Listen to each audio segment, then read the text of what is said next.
안녕하세요, 장현식 매니저님. 안녕하십니까? 저는 이번에 그 차세대 무역스쿨의 진행을 맡게 된 차세대 부대표 정상계입니다. 잘 예, 부탁드립니다. 반갑습니다. 이렇게 그 장현식 명예회장님을 모시고 인터뷰하기 정말 영광인데요. 장현식 명예회장님 저희 그 도쿄 지회에서 정말 레전드이신데 자, 그 이번에 그 차세대 무역스쿨에 온라인으로 하는 것을 이게 기회로 이렇게 또 장회장님 모시고 이렇게 인터뷰하니까 좀 감회가 새로운데요. 먼저 그 이번에 최근에 그 예스마트 오픈하신 거 정말 축하드립니다. 예, 감사합니다. 그 많은 사업을 하신 걸 알고 있는데요. 지금까지 그 사업을 해오시면서 굉장히 많은 위기 상황이 있었잖아요. 예를 들면 뭐 그 동일본 대지진도 있었고 또 이번에 코로나 사태도 있었는데 이런 그 많은 위기 상황에서 어떤 타이밍을 움직여서 그 대처를 하셨는지 저희가 궁금한데요. 좀 말씀해 주실 수 있나요? 이게 참 어려운 질문이에요. 이 위기라는 놈이 그 예약을 안 하고 찾아오잖아요. 그 매우 버릇없는 놈이 바로 위기라는 놈입니다. 벌써 일본에서 기업을 하면서 26년이 되었는데 다들 한 번씩 공통적으로 겪는 그런 위기들이 참 많이 있었죠. 그런데 그것을 슬기롭게 뛰어넘는 분도 계시고 또 그렇지 못하고 좌절하시는 분들도 계시는데 저는 그런 좌절을 안 했으니까 여기까지 왔겠죠. 먼저 이 과거를 많이 되돌아봅니다. 그 현 상황과 예전에 비슷한 일이 뭐가 있었을까? 이걸 거시적으로 보기도 하고 미시적으로 보기도 합니다. 그래서 지금 현 상황과 비슷한 위기가 과연 언제 있었나? 그때는 어떤 일이 일어났었지? 그 데이터를 쭉 보면서 저는 위인전을 보는 걸 참 좋아합니다. 책을 굉장히 좋아하는데 그 중에서도 위인전을 굉장히 좋아합니다. 그러면은 옛 선배님들이 잘 겪어왔던 내용들이 상세하게 적혀 있고 그 내용들을 보면서 힌트를 많이 찾죠. 가장 중요한 것은 먼저 현재를 직시를 해야 되고 또 미래의 이 상황이 어떻게 전개해 나갈 것인지 시나리오를 한번 그려봅니다. 그런데 이 고민하는 기간이 굉장히 오래되면 안 되겠죠. 그래서 방금 말씀드린 과거의 비슷한 상황 그리고 역대 선배들이 해왔던 슬기롭게 겪어왔던 그런 내용들 그리고 현재와 미래에 대한 예측 그걸 생각하면서 바로 결정을 내야 됩니다. 지금 해야 될 상황이 무엇인고 지금 결정하지 않으면은 이 위기의 상황은 점점 더 부풀어 올라갑니다. 그래서 위기가 시작될 때 바로 잡고 나가면은 노선만 정해지면은 그대로 밀고 나갈 수가 있습니다. 그래서 저는 위기를 극복할 수 있는 위기 상황에서 어떤 타이밍으로 움직였나라고 질문을 받게 되면은 현실 냉정하게実施를 하고 그리고 남들보다 더 빨리 행동을 했다. 저는 그렇게 생각을 합니다. 그래야만이 앞으로 이 위기를 타개 나갈 수 있는 좋은 길이 열리지 않겠나. 내 경험담으로는 그렇습니다. 됐나요? 예. 그럼 그 타이밍 이렇게 뭐 경험으로 많이 하셨는데 그게 이제 본인의 경험과 과거의 그런 선배들의 그런 뭐 위인전이나 그런 걸 보고 나서 거기에 이제 비교해서 그런 타이밍을 찾으신 건가요? 그렇죠. 예측을 또 해야죠. 시나리오를 그려야 되니까. 그 예측이라는 것이 이제 본인의 판단인데 그게 다 맞다고 보장할 수도 없는 것이고 정답이 없습니다. 근데 그 상황을 슬기롭게 대처를 해나가고 누구보다 빨리 앞서서 상황 대처를 해나가는 게 가장 큰 지름길이 아닌가라고 생각을 합니다. 근데 보통 일반적인 사람들 같은 경우는 그걸 앞서서 그거를 이제 캐치하는 게 캐치를 했다고 해도 이렇게 움직이는 게 굉장히 어려울 것 같은데 그 약간 리스크도 있지 않을까요? 그런 만약에 먼저 빨리 움직였을 경우에 그런 거에 대한 약간 건 어떤 식으로? 모든 일들은 리스크를 항상 동반합니다. 본인이 아무리 분석을 해도 아직 오지 않을 미래에 대한 예측이기 때문에 그게 리스크가 매우 불투명하죠. 그런데 내가 생각하고 있는 이 방법이 또 이 행동이 맞는지 안 맞는지는 아무도 모르고요. 이것을 슬기롭게 대처해 나갔을 때 결과가 나왔을 때 결과론적으로 말해주는 겁니다. 하지만 리스크가 무서워서 도전하지 못하면은 그 자체가 아무런 의미가 없잖아요. 그러면 세월이 흘러갑니다. 그러면서 위기 상황이 나에게 그대로 들어오는 상황이 되고 그때 한꺼번에 몰려왔을 때는 감당할 수가 없게 되죠. 예, 물이 모여들었을 때도 처음 왔을 때 그 노선을 잘 봐야 되는 것이지 한꺼번에 물이 왔을 때는 내 힘으로는 할 수가 있는 그런 상황이 안 되는 겁니다. 예. 그럼 그런 그 시대적 흐름들을 읽기 위해서 그 회장님께서 하시는 그런 행동들은 어떤 게 있는지 저희가 뭐 참고할 만한 영상들. 후배님 술 좋아하세요? 예, 약 좋아합니다. 예. 예, 사업을 하면서 가장 중요한 게 바로 커뮤니케이션이라고 얘기를 합니다. 저도 동감합니다. 그런데 저는 이 사업을 하는 사람에게 있어서 저 같은 경우는 이 커뮤니케이션보다 더 중요한 게 노미니케이션이 아닌가라는 생각을 해봅니다. 그리고 거의 한 25, 6년을 뭐 그렇게 살아왔습니다. 근데 후배님은 일주일에 며칠 정도 술을 드세요? 한두 번, 한 번 정도. 매우 건전하네요. 예, 저는 한 달에 하루 정도는 술을 마시지 않으려고 노력을 많이 합니다. 그러니까 뭐 1년에 한 술을 안 먹는 날이 한 10일 미만 정도 그쯤 되려나요. 이제 술을 먹는다는 게 중요하다기보다는 이 많은 사람들과 만납니다. 만나서 이 딱딱한 모임이 아닌 정말 부드러운 얘기들, 마음을 열고 틀 수 있는 얘기들, 그런 얘기를 하면서 술 한 잔 정도는 매우 좋은 윤활유가 된 것 같습니다. 저는 술도 매우 좋아하고요. 단순히 술만 좋아하는 것이 아니라 사람들과 만나서 얘기하는 걸 너무너무 좋아합니다.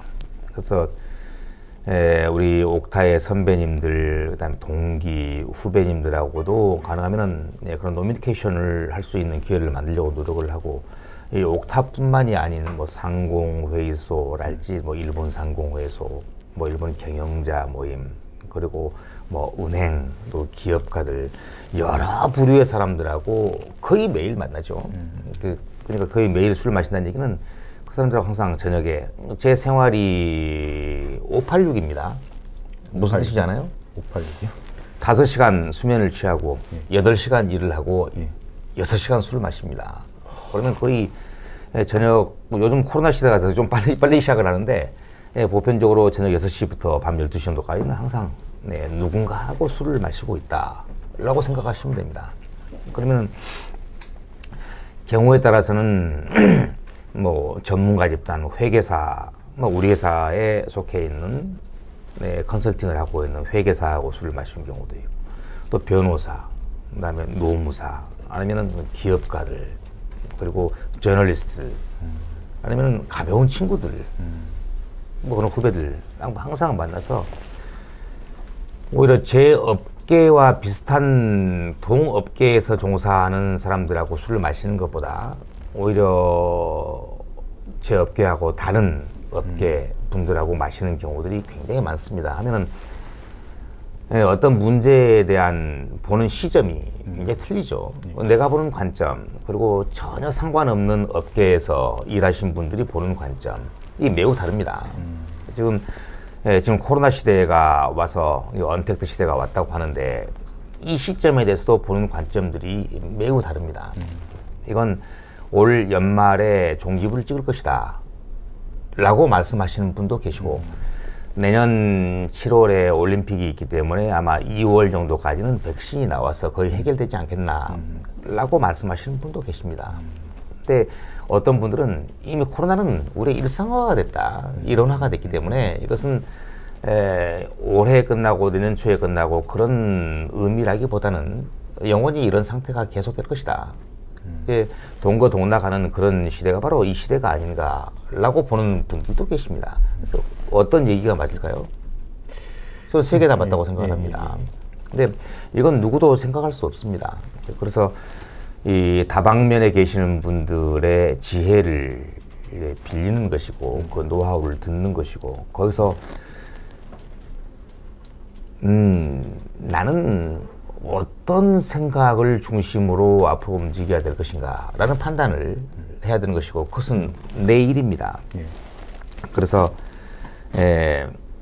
그런 이 동업계가 아닌 분들하고 많이 만나서 많이 디스커션을 하고, 그리고 더 중요한 것은 저는 항상, 저는 경제학과 출신은 아닙니다만은 MBA에서 그런 얘기를 배웠습니다.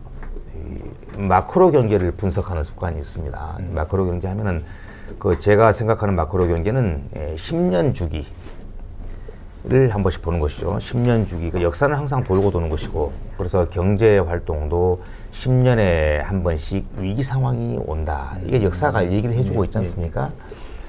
지금 2020년인데 이전에 큰 위기가 왔었던 게 언제예요? 동일본 대진. 동일본 대진이죠. 그 2011년이었습니다. 3월 11일이었습니다. 그러면은 뭐 거의 9년, 10년이 온 겁니다. 그러네. 그 전에 또 뭐가 있었죠? 그 전 리만 쇼크. 그게 언제죠? 그게 2008년? 2008년 9월 17일이었을 겁니다. 리만 브러더스가 파산을 해서 전 세계가 공황에 빠진 적이 있었죠. 그러면은 2008년하고 2011년하고도 약 10년 좀 넘는 그런 상황입니다. 약 크게 보면 10년 주기입니다. 그리고 리만 쇼크가 있었던 2008년 전에 또 뭐가 있었죠?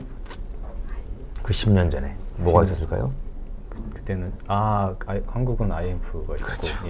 네, 대한민국에 1997년 IMF가 터졌습니다. 이게 단순하게 이 40년에 대한 마크로 경제를 직시를 하게 되면은 40년 전에 대한민국에 IMF가 있었습니다. 그 후로 약 10년이 지나서 리만 브러더스가 파산을 하게 되고, 그 후 10년이 되어서 동북 지진으로 일본이 아주 비상사태가 되는, 누구 하나 방사능 때문에 손을 댈 수 없는 그런 공황이 왔죠. 그러고 나서 거의 10년 되는 2020년 지금입니다. 그런데 저도 항상 이 마크로 경제를 직시하면서 10년에 한 번씩 뭔가가 올 것이다. 그때는 반드시 현금이 필요할 것이다. 라고 현금 준비를 많이 합니다. 그래서 저는 2019년 내지는 2020년에는 뭔가 반드시 온다. 라고 생각을 하고 많은 준비를 해왔었습니다. 그런데 이게 바이러스로 올지 누가 알았겠습니까? 이건 상상도 하지 못한 그런 바이러스입니다. 그래서 역사는 항상 되풀이됩니다. 그리고 내부 구조가 조금씩 변형될 뿐입니다. 그래서 시대의 흐름을 읽기 위해서 어떻게 해야 되느냐. 저는 많은 사람들과의 대화를 나눠야 된다. 디스커션을 해야 된다. 그리고 거기에 대한 정보를 가지고 그것을 바탕으로 내가 판단을 해야 된다라고 생각을 합니다. 대답이 됐나요? 예. 그런데 그 차세대들 같은 경우에는 사람들 만나는 거에 좀 이렇게 옛날보다 좀 더 이렇게 힘들어지는, 온라인에서 많이 만나게 되고 실제로 많이 만나기 어려워지는 상황인데 어떻게 생각하시나요? 항상 위기가 오게 되면은 항상 피할 건가요? 아니죠. 그렇죠. 예. 저는 지금까지 거의 지금 52년생을 살아왔고 사회에 나와서 거의 30여 년의 세월이 된 것 같습니다만은, 제 자신을 돌이켜 보면은 어떤 위기 상황을 피해갔던 것은 그런 기억이 별로 거의 없는 것 같습니다. 항상 정면 돌파를 해왔습니다. 근데 그게 무엇이 됐건 간에, 그래서 사실 코로나 매스컴도 많이 떠들어대고 무서운 건 사실이죠. 왜 무섭지 않겠어요? 그리고 점점 내 주위에 가까워져 있는 것 같은데, 내가 아는 사람들이 1명, 2명 코로나 양성 판정을 받고, 그리고 일본에 있는 내가 아는 연예인도 생명을 잃은 그런 사태들이 발생을 하는데 왜 무섭지 않겠어요? 하지만 그렇다고 계속 숨어 있을 겁니까? 그렇진 않죠. 그래서 저는 지금도 거의 방금 말씀드렸던 노미니케이션을 지금도 꾸준하게 합니다. 하지만 조금씩 조심을 하죠.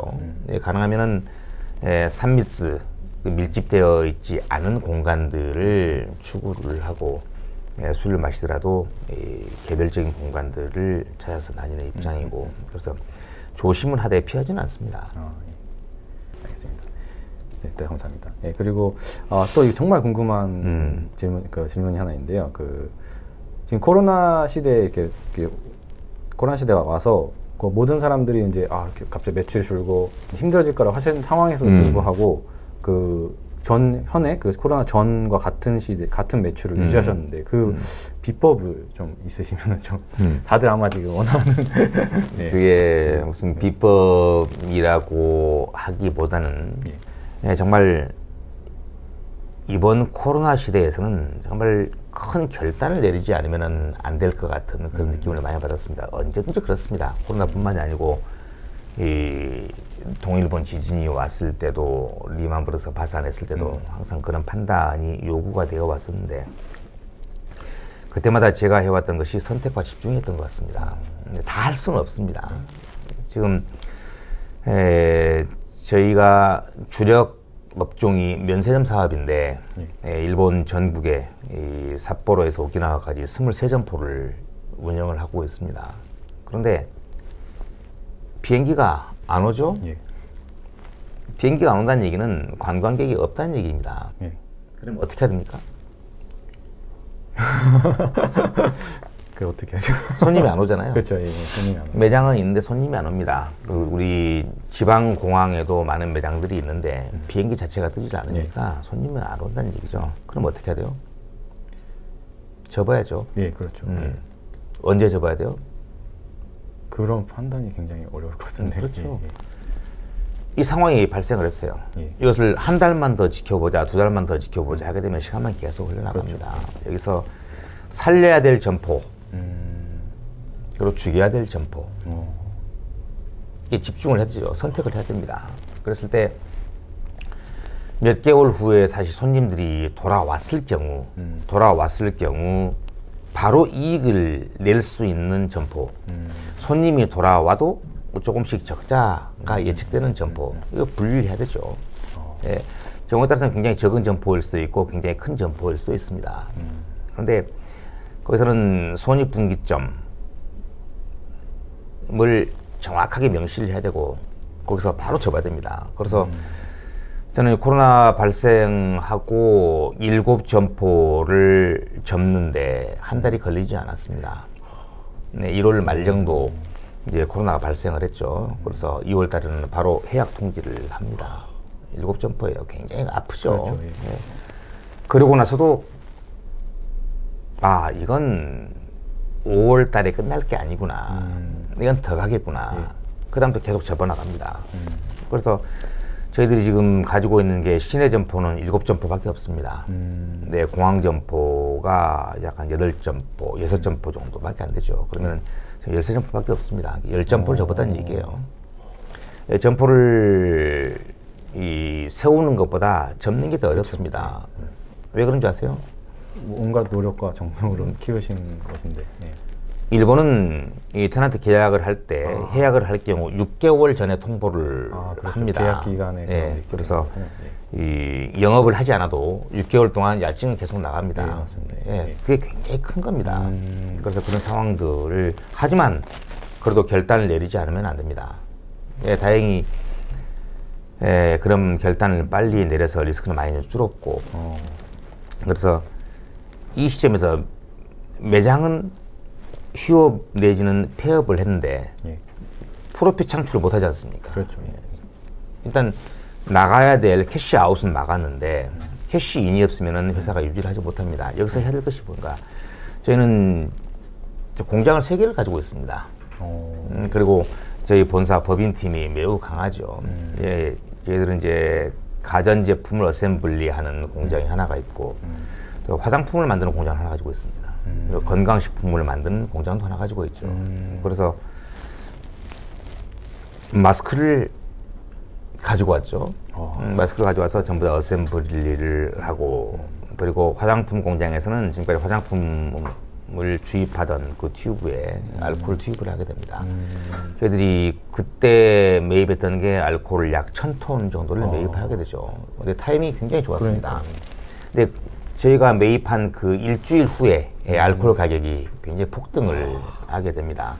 근데 이 선택과 집중이란 것은 아까도 말씀드렸다시피 과거의 역사입니다. 역사는 항상 돌게 되어 있고 2011년에 뭐가 있었다 그랬죠?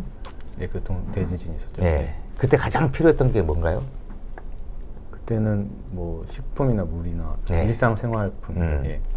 건전지가 필요했죠. 건전지. 전기가 안 들어와서. 그쵸, 예. 그래서 일본에는 도시바나 상이오나 파나소닉, 소니 같은 배터리를 만드는 브랜드에서는 거의 대부분 동북 지역으로 물건을 다 갖고 있습니다. 그래서 도쿄에 물건이 없었죠, 배터리가. 저는 그때 한국에서 로켓 배터리를 수입을 해왔습니다. 일본에만 배터리가 없는 게 아니라 한국에도 배터리가 없습니다. 제가 다 가져와서. 그래서 한국 것도 부족해서 우리 옥타의 인맥을 동원해서 말레이시아에서 말레이시아 파나소닉 공장에서 수입을 해오게 됩니다. 저는 2011년 그 사태를 이 배터리를 수입을 해서 일본에 공급을 하는 그걸로 위기를 넘겼습니다. 그러니까 방금 제가 선택과 집중을 하라고 했는데 선택과 집중을 할 때 가장 중요한 게 뭐냐? 지금 이 시대가 원하는 게 무엇이냐? 그렇죠. 그리고 이 사회가 원하는 게 뭐냐라는 거죠. 그래서 2011년에는 뭐 물이 필요했을 것이고 일상용품들이 필요했을 것이고 전기가 안 오기 때문에 이 건전지가 필요했습니다. 그래서 저는 누구보다 그걸 빨리 수입을 해왔는데 그로부터 9년이 지난 지금 코로나가 왔어요.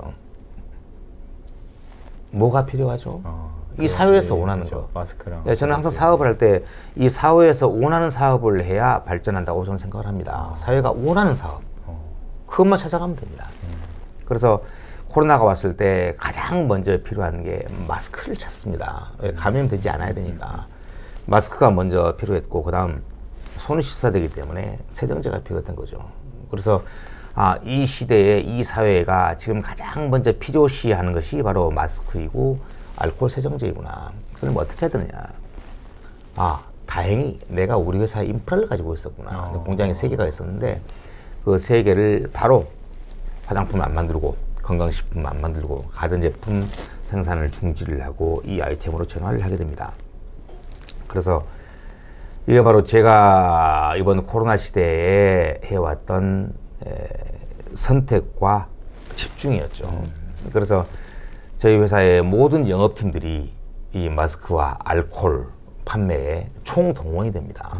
그래서 일본에서 내노라 하는 양판점에도 저희 회사 상품들이 거의 50% 정도 점유율을 가지는 그런 사태가 발생을 했죠. 그래서 저희도 한 번도 상상도 못했던 그런 분야에서 큰 이익을 창출을 하고 큰 매출을 창출했습니다. 그래서 다시 한번 말씀을 드리게 되면은 이 코로나 시대에서 매출 유지하는 게 참 힘듭니다. 스트레스도 굉장히 많죠. 하지만 그건 반드시 받아들여야 될 상황입니다.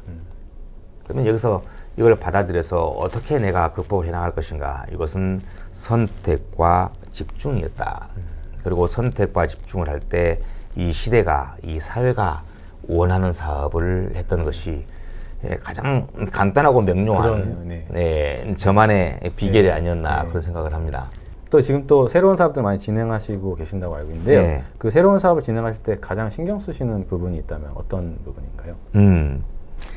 이것도 방금 전에 그 비교를 하고 공통 분모가 있습니다. 이 사회가 원하는 게 뭘까? 이 시대가 원하는 게 뭘까?에 바탕을 두게 됩니다. 그래서 거기서 신규 사업일 경우 오늘 밥을 먹어야 될 이 근거리 경기인가 아니면은 롱런을 해야 될 나의 메인 비즈니스화가 될 그런 사업인가라는 것을 고민을 많이 하게 됩니다.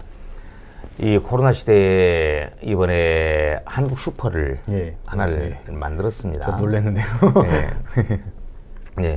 왜 고민이 없었겠어요? 고민이 있었지만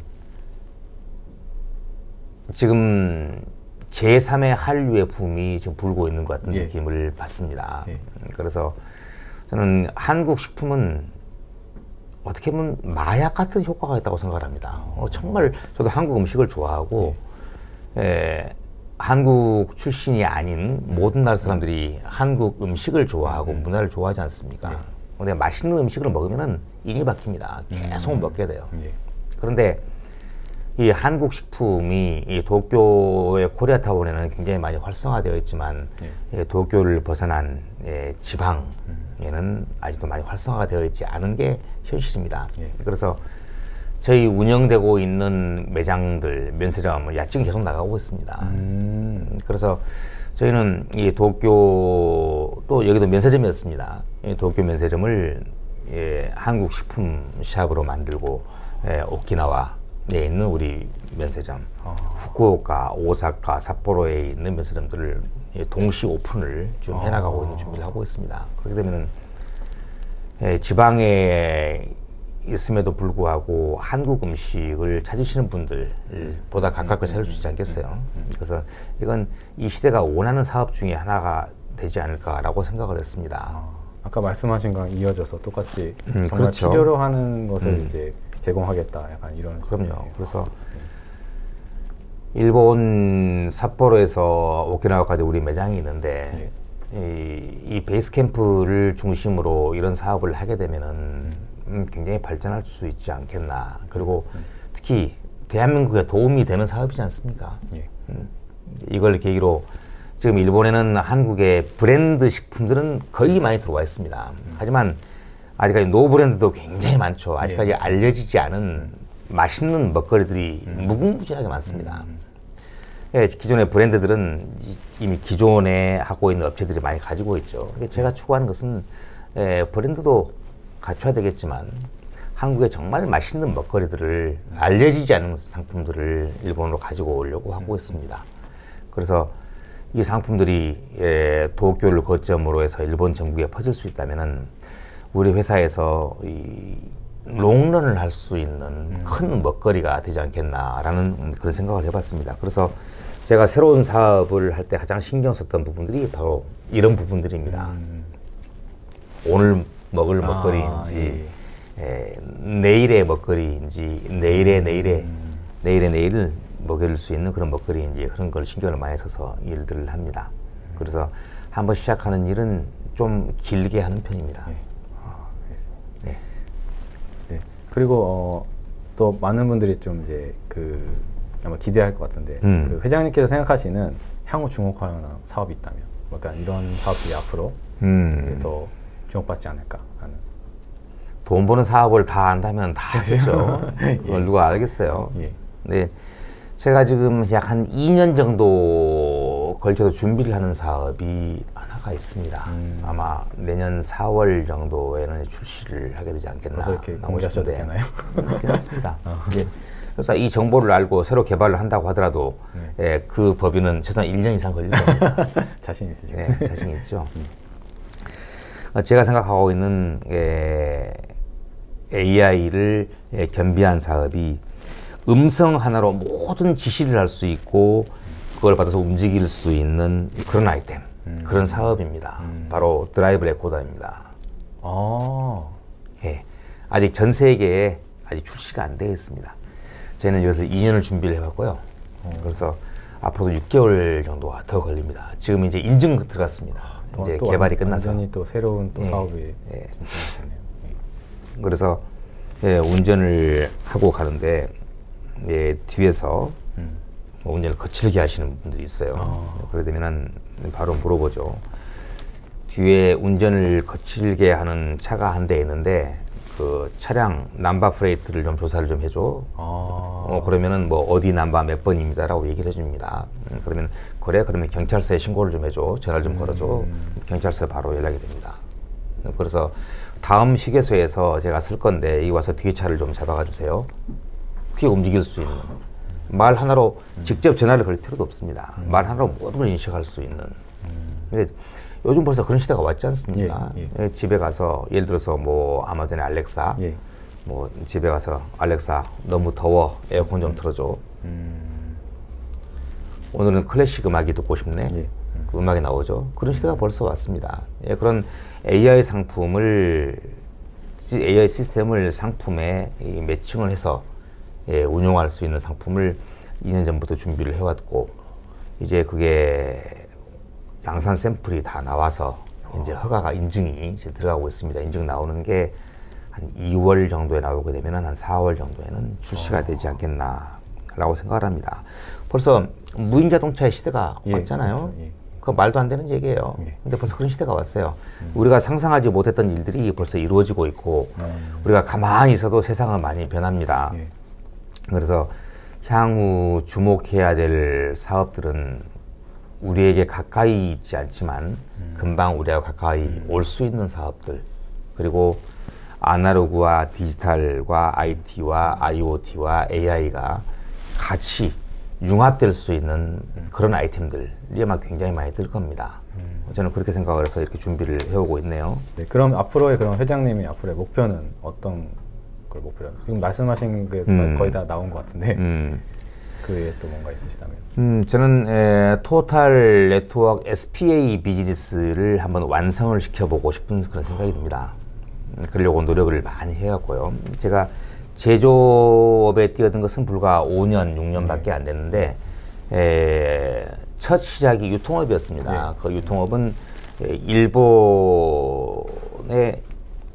부족한 것을 한국에서 가져와다가 일본에다 파는, 어떻게 보면 여기서 보면 임포트가 되겠죠. 임포트 비즈니스를 해왔고, 그러다가 일본 경제를 알게 되면서 일본에서 전 세계로 물건을 수출하는 엑스포트 비즈니스를 해왔습니다. 그러면서 일본 버블이 붕괴가 되고, 그러면서 일본 상품을 일본 국내 유통을 해봐야 되겠다. 그래서 도메스틱 비즈니스에도 손을 대게 됩니다.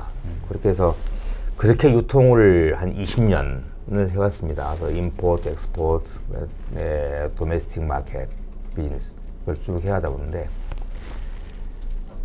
자, 가슴이 답답할 때가 참 많습니다.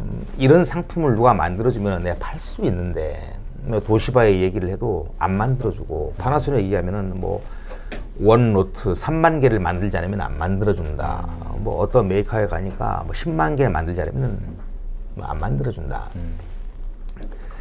나는 10만 개 팔 자신도 없고 5만 개 팔 자신도 없는데, 이것은 한 달에 1000개만 있으면 되는데 연간 10,000대 정도만 있으면 충분히 팔 수 있는데, 근데 안 만들어주지 않습니까?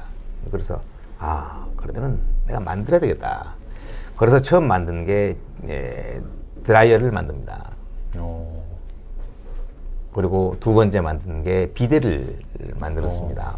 이것도 저희들이 면세점에 베이스를 깔고 있기 때문에 남들이 안 사주더라도 우리 매장에서 팔겠다.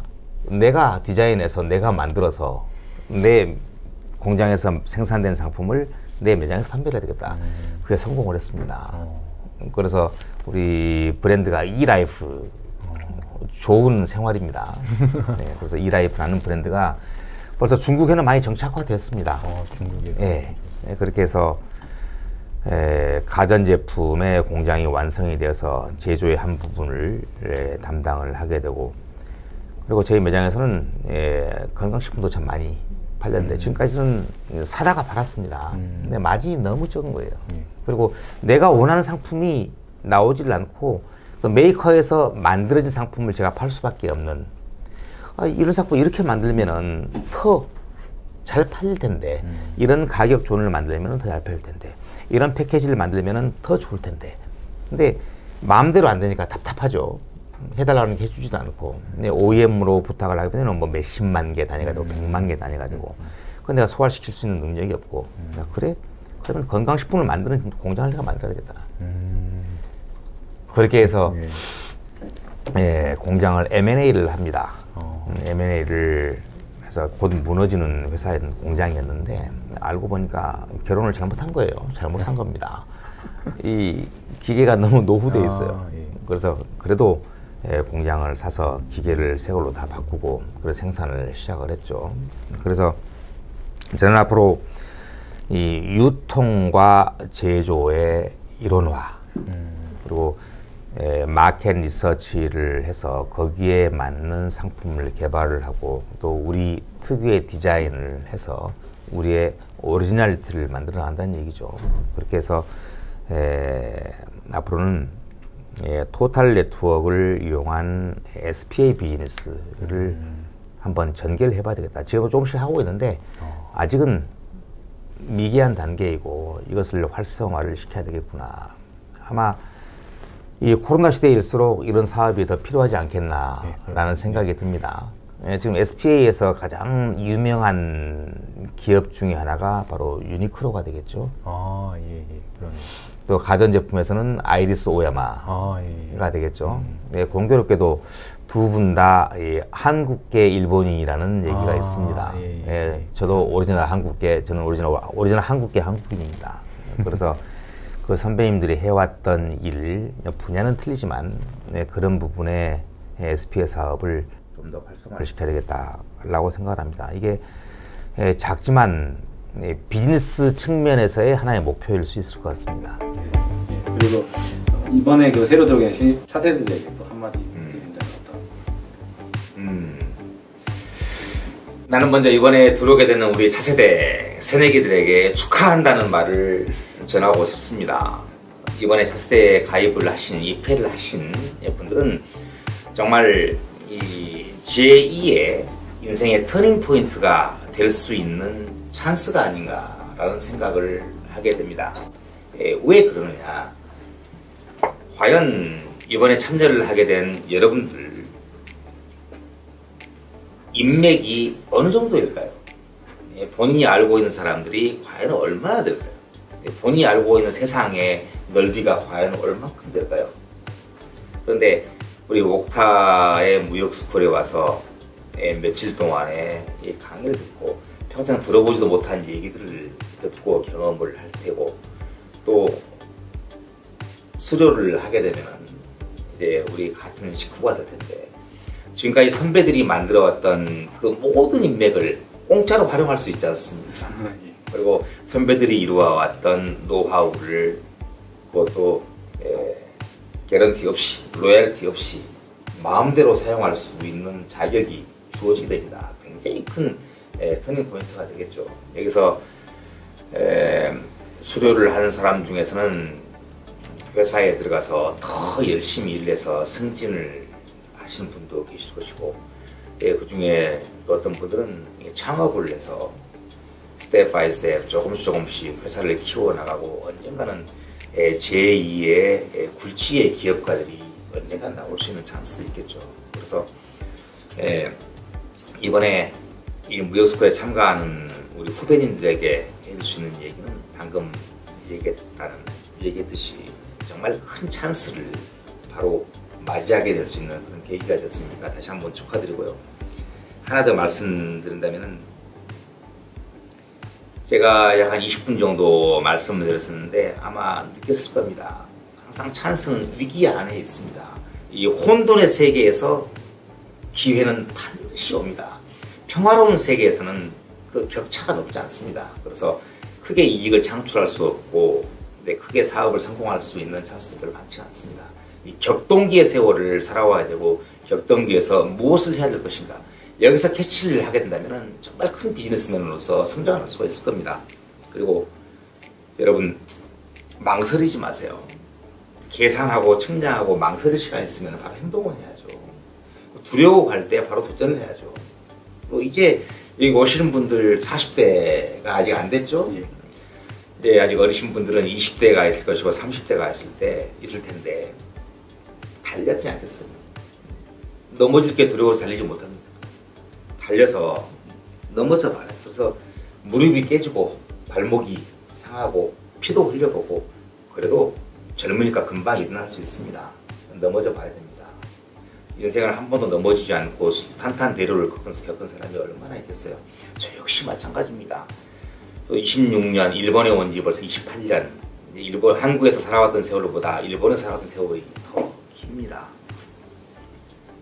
그 세월 동안 기업을 일구어서 여기까지 왔는데 우여곡절이 왜 없었겠고 아팠던 시절이 왜 없었겠습니까?